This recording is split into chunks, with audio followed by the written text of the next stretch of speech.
Rusia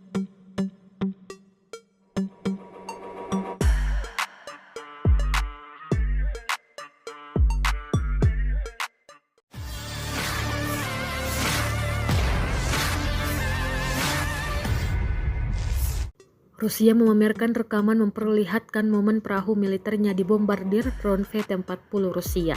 Rekamannya beredar di Telegram pada Jumat 21 Juni 2024. Dalam keterangan unggahan disebutkan, inilah penampakan perahu militer Ukraina yang terbakar imbas serangan drone VT-40 di arah Kherson.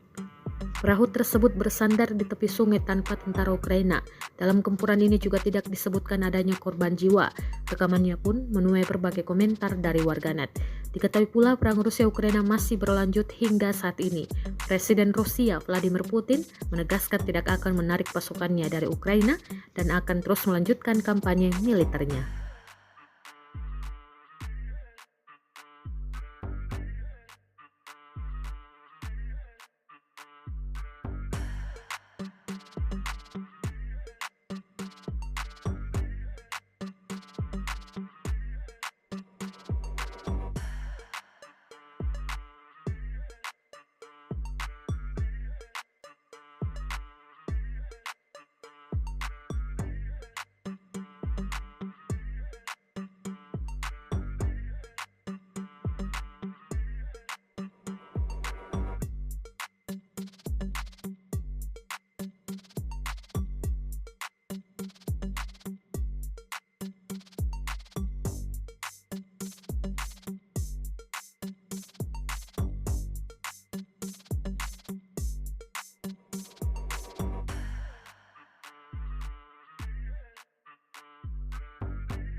Download Tribun X sekarang, menghadirkan lokal menjadi Indonesia.